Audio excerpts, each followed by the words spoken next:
Hola, soy la doctora Diana Guillén, soy pediatra, consultora de lactancia certificada, IRCLC. Me da mucho gusto participar en este ciclo de conferencias de ACLAM. También soy la coordinadora académica de ACLAM y les voy a compartir un tema que es muy interesante sobre los probióticos de la leche humana. Y esto es importante porque cada vez se habla más de los probióticos, están en todos lados y a veces eso se presta para que luego haya temas comerciales ahí para optimizar la leche materna, cosa que muchas veces no es necesario.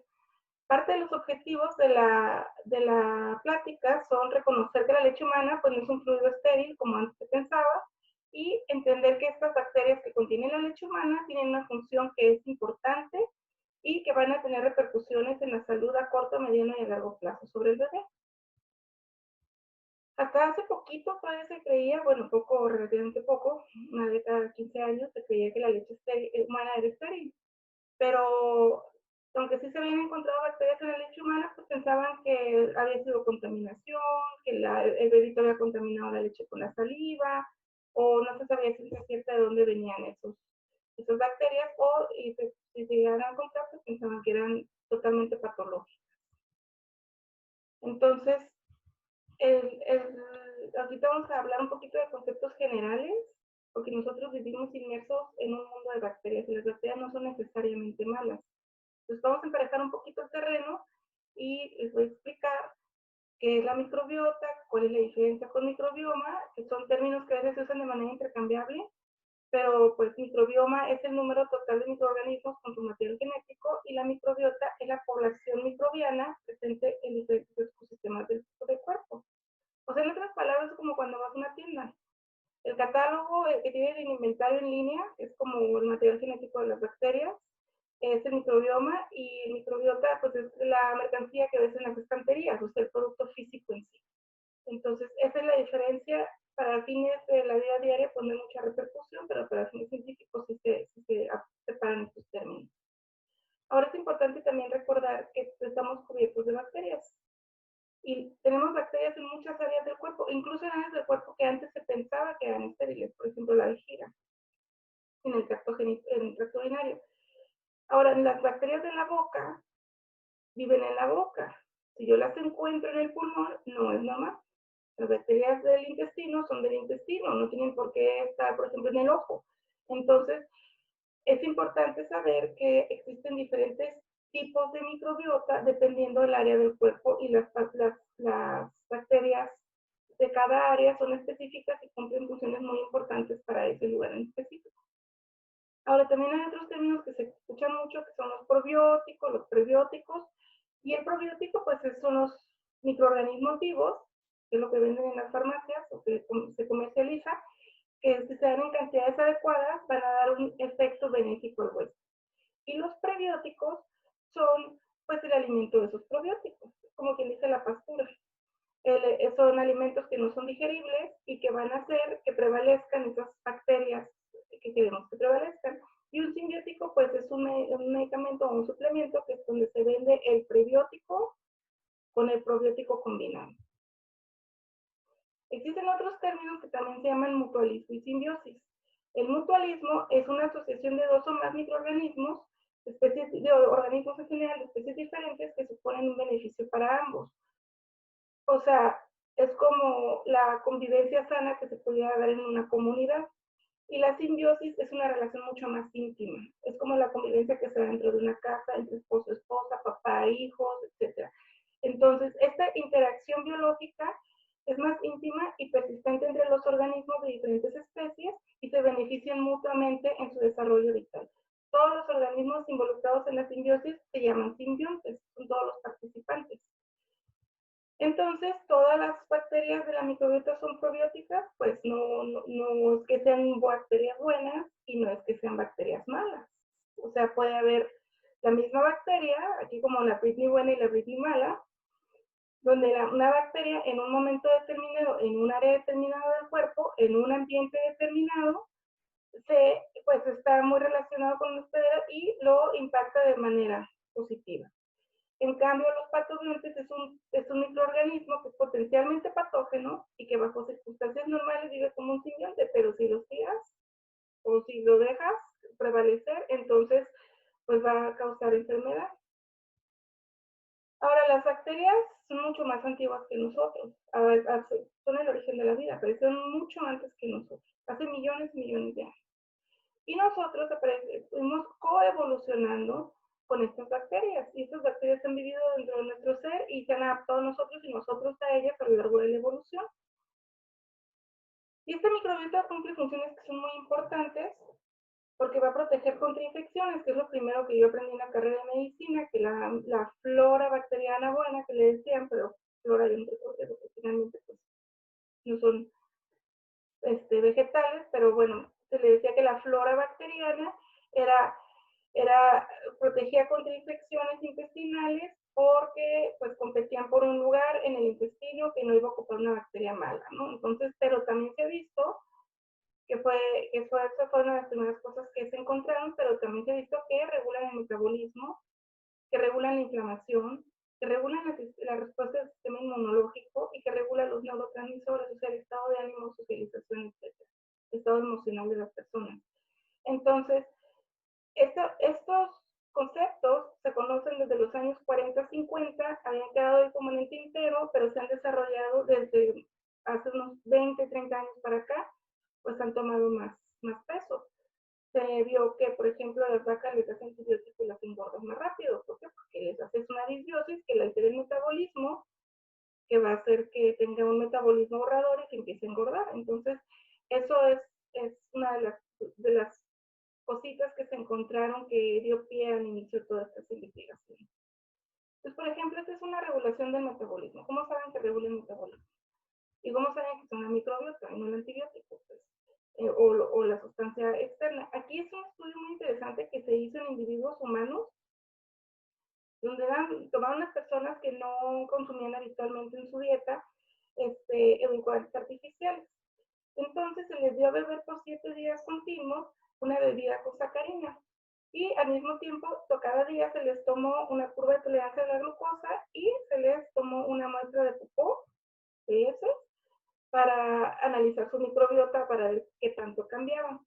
Bueno, para sorpresa de los investigadores, el 40% de las personas tuvieron, después del día quinto, sobre todo se empezó a notar cambios importantes en la curva de tolerancia a la glucosa.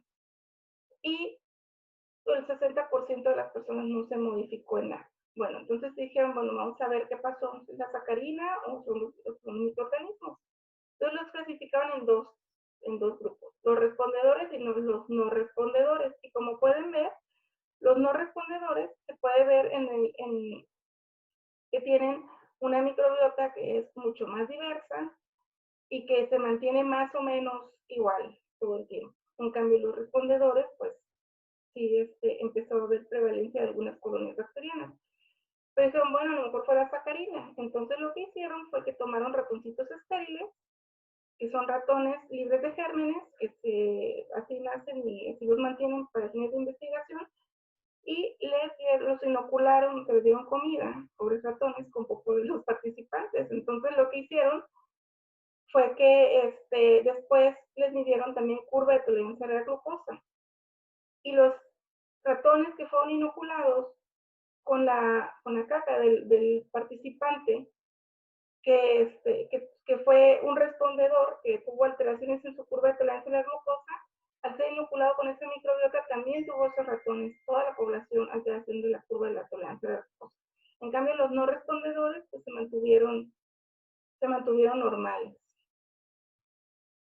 Ahora, otros estudios que han llevado a ver que también hay muchos estudios de todo esto, pero estoy poniendo algunos ejemplos muy característicos para que se entienda un poquito mejor de dónde sacaron estas conclusiones. Sus implicaciones en el neurodesarrollo. Aquí lo que tenemos tres poblaciones. Tenemos el CC, que es ratones con una colonización convencional. Tenemos el GF, que es germ-free, son los ratones que son libres de gérmenes. Y tenemos el GFC, que son ratones libres de gérmenes que fueron colonizados después. Entonces, estos ratoncitos los hicieron dos experimentos básicamente. Uno, pusieron una cajita donde hay un ratón y otra cajita que está vacía, y midieron el tiempo que pasaban en cada una de las cajitas. Y como pueden ver en la línea roja, los que es donde estaba el ratón, los ratones libres de gérmenes se aislaban, o sea, estaban más tiempo solitos, no interactuaban tanto con el ratoncito que estaba en la otra cajita.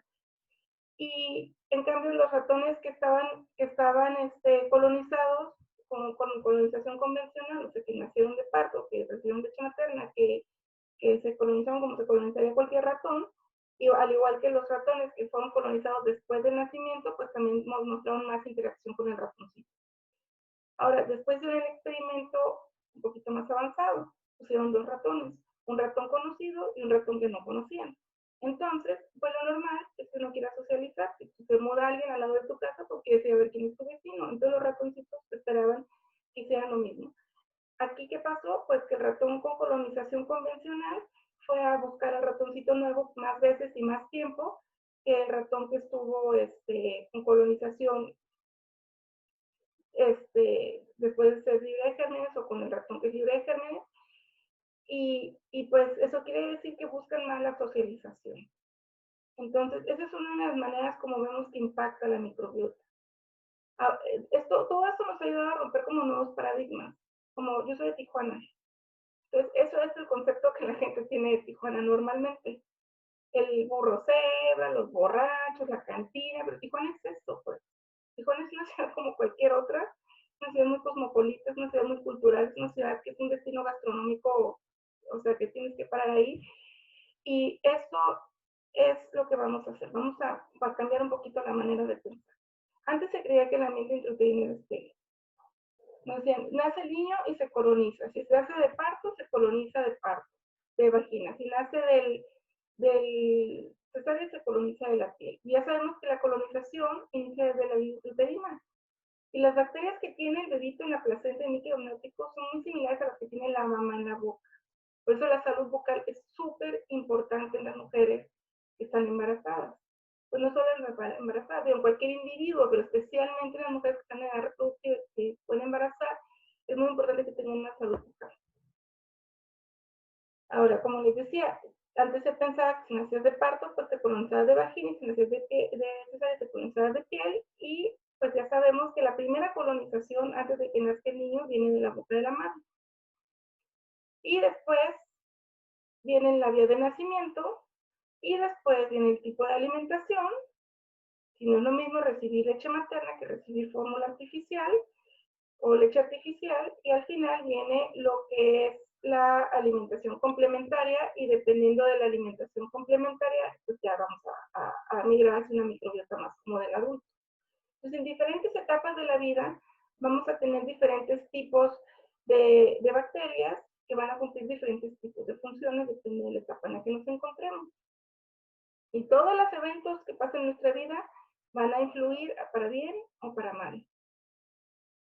Entonces, esto es un poquito redundante para que vean el tipo de bacterias con los que los colonizamos. Los nombres no son importantes, pero este es otro estudio que se hizo donde puede ver de qué está colonizada la boca de la madre, y si el niño nace de parto, pues el bebé se parece mucho su microbiota a la de la vagina de la madre. Si el niño nació de cesárea, pues se parece muchísimo más a la vagina, a la microbiota de la piel de la mamá. Entonces, también se ha visto que con la lactancia materna, las colonias de lactobacilos y bifidobacterias son las que prevalecen y no dejan crecer, digo, sí existen, pero no dejan crecer otras bacterias que son bacterias potencialmente patógenas, como Bacteroides E. coli, que son importantes para la microbiota del adulto, pero que no es un momento de la vida donde el niño tiene que estar colonizado, cuando tiene un sistema inmunológico que no es inmunocompetente. Entonces, ese sistema inmunológico está en entrenamiento, y para eso son esas bacterias. Y el niño que recibe fórmulas infantiles o leche artificial, pues va a tener una microbiota mucho más diversa, mucho más parecida a la del adulto, con un sistema inmunológico que está altamente vulnerable. No solo en cuanto a infecciones, sino también en cuanto a programación de su función. Entonces, lo que se creía también antes es que la leche humana pues podía tener bacterias porque o se contaminaba o el bebito la contaminaba. Era contaminación de la boca del bebé.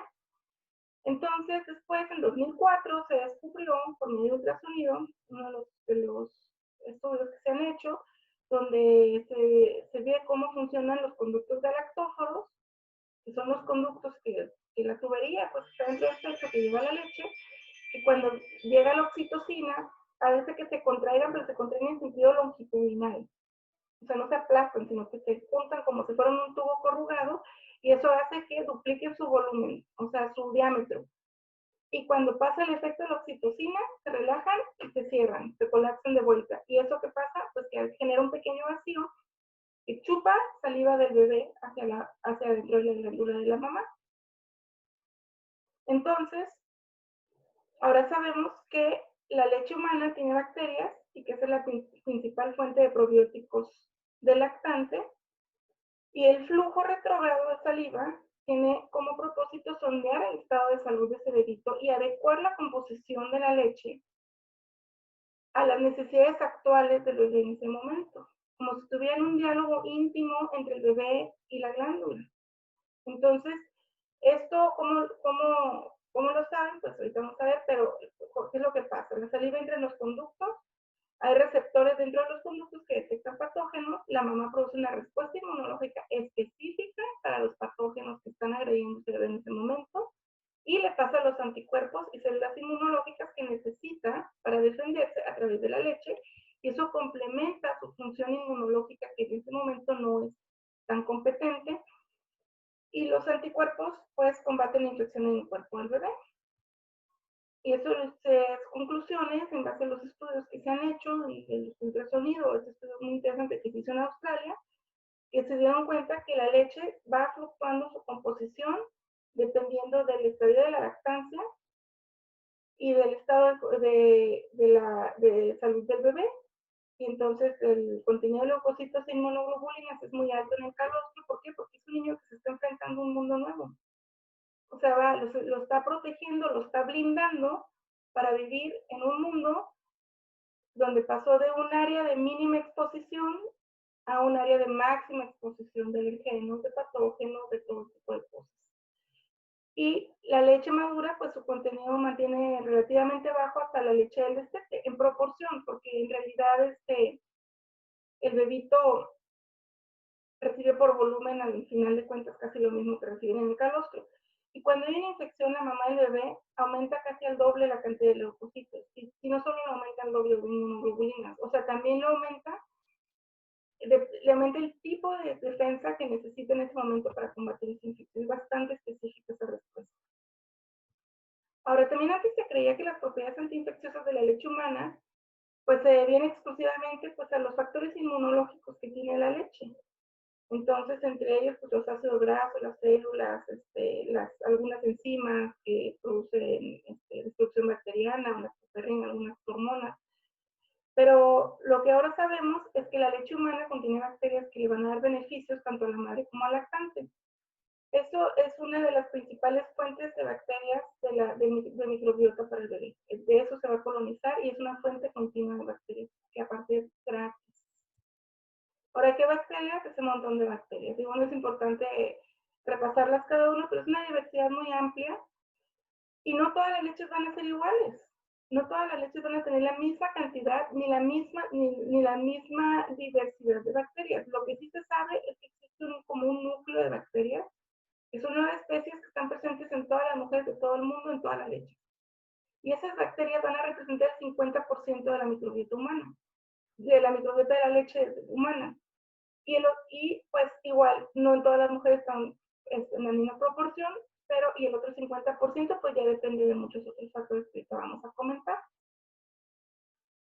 Entonces la microbiota, como les digo, es específica para cada área del cuerpo y cuando se altera la microbiota pues va a haber consecuencias. Entonces, hay factores que van a ayudar que van a propiciar, a factores ambientales que van a propiciar esa alteración.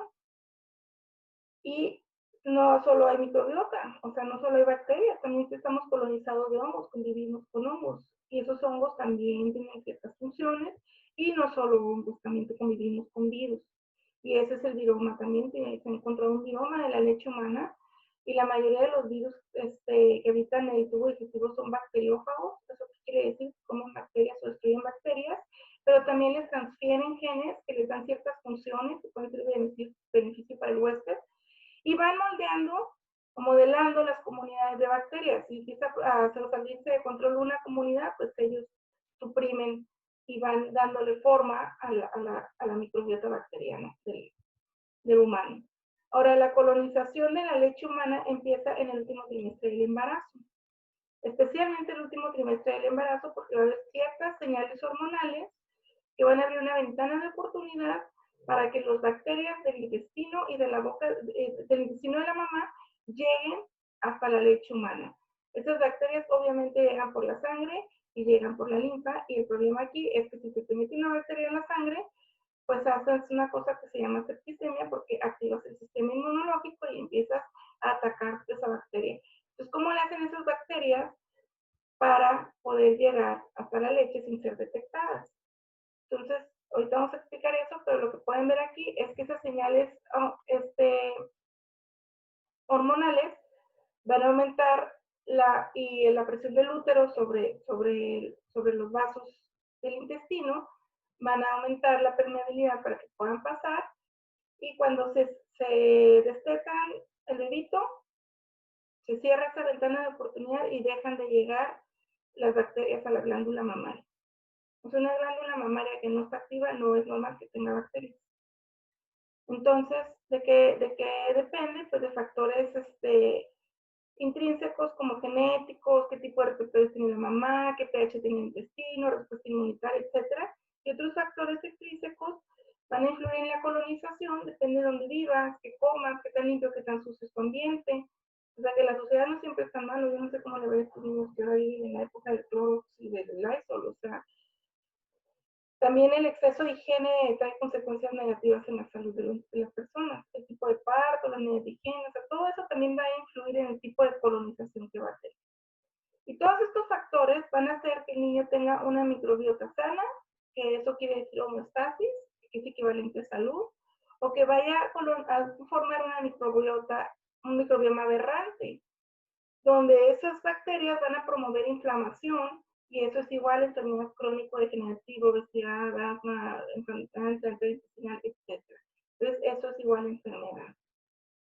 Ahora, ¿cómo van a llegar ahí? Pues digo, ya están en el intestino, sacan esas células que están ahí, que tienen un bracito largo, es una célula dendrítica, que lo que hace es extender ese bracito entre una célula y otra, atrapa la bacteria y la mete a través del intestino al sistema, a la circulación o al sistema linfático, la deposita con su bracito ahí adentro en el sistema, llega por la sangre a la mama, y con su bracito deposita esa célula en la glándula mamaria. Y entonces el bebito toma la leche y le llegan todas esas bacterias. Ahora esas bacterias llegan a la mama sin ser detectadas, como llegan nuestros paisanos a Estados Unidos sin ser detectados. O sea, se meten a través como escondidos, porque alteran sus polisacáridos, que son como azúcares que tienen en la membrana, que les permiten pasar indetectados, permanecerse inmunológicamente silentes. Eso quiere decir que pasan sin despertar una respuesta inmunológica, y las hormonas maternas, que son la progesterona y la prolactina, que están muy activas, bueno, la progesterona en el embarazo y la prolactina durante la lactancia, van a evitar la fagocitosis porque inactivan unos receptores, que son como garitas que están a lo largo del cuerpo, pues se llaman citosol, para que detectan si hay algún problema y empiezan a activar el sistema inmunológico. Entonces pasan como indocumentadas hasta la mama.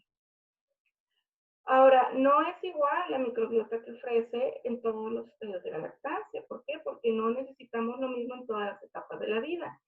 El calostro va a tener, como les dije, lo más parecido a la boca de la mamá. ¿Por qué? Porque son anaerobios facultativos. Esto quiere decir que son bacterias que tienen capacidad de usar oxígeno, y si no hay oxígeno, también.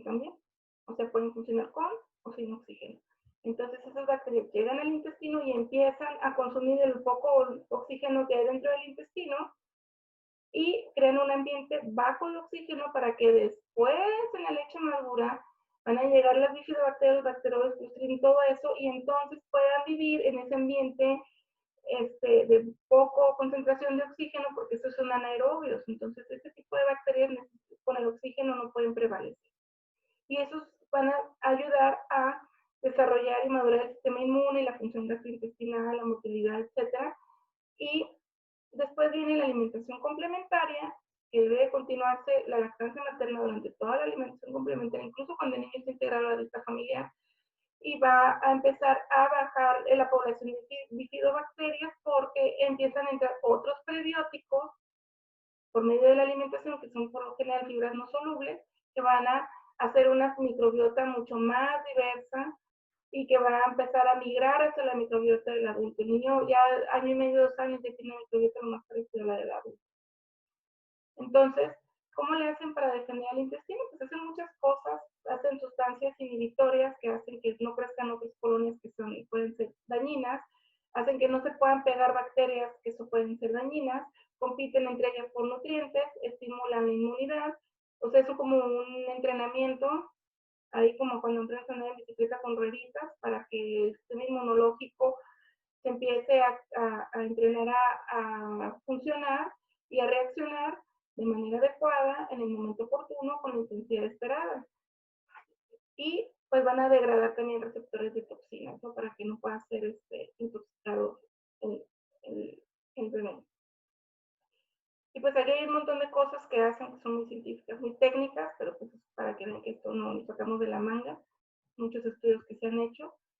Y básicamente lo que van a ayudarnos es a entrenar el sistema inmunológico para que haya una respuesta hacia la tolerancia.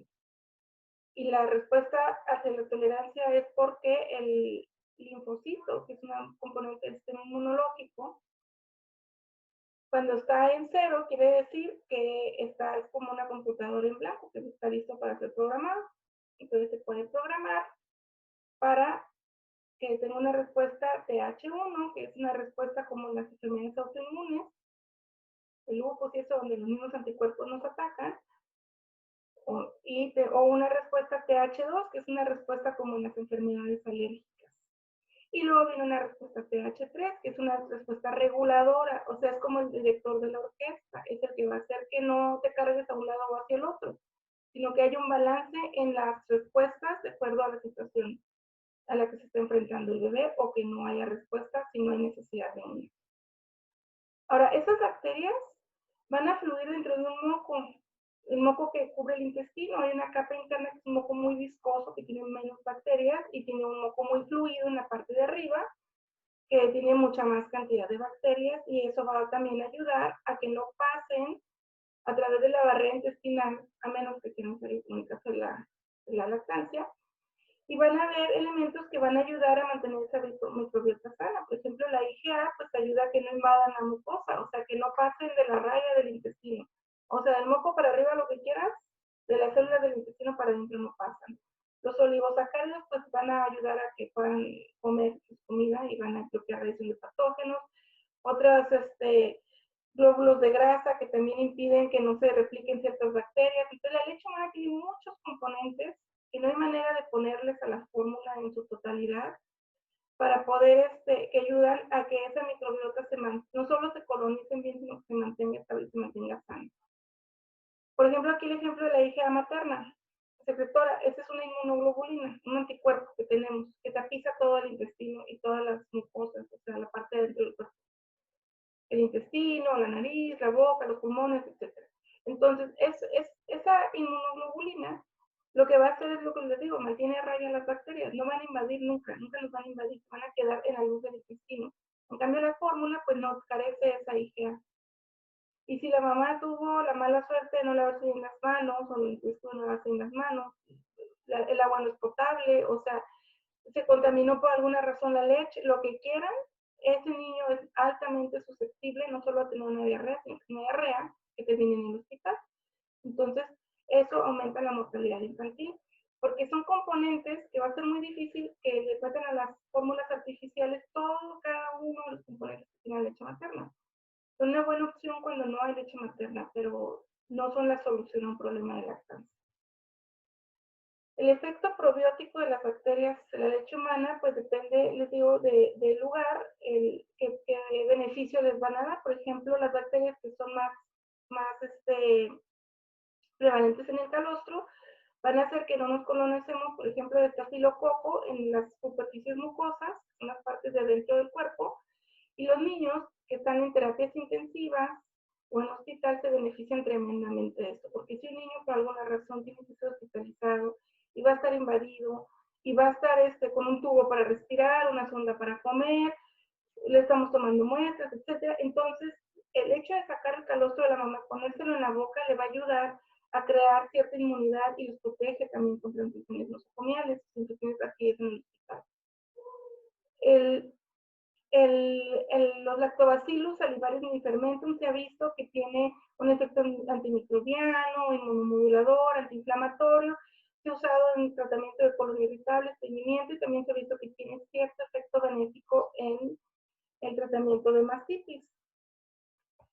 Y así cada anticuerpo, por ejemplo, la Lactobacillus gasseri, pues se ha visto que también tiene un efecto benéfico para el tratamiento de dermatitis atópica. Entonces, a lo que voy con todo esto es que no hay un lactobacilo que te cure desde la caspa hasta la melancolía. O sea, no hay un lactobacilo o un probiótico universal.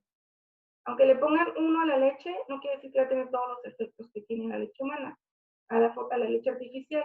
Y no hay uno que digas tú, ay, me lo voy a tomar para estar sano.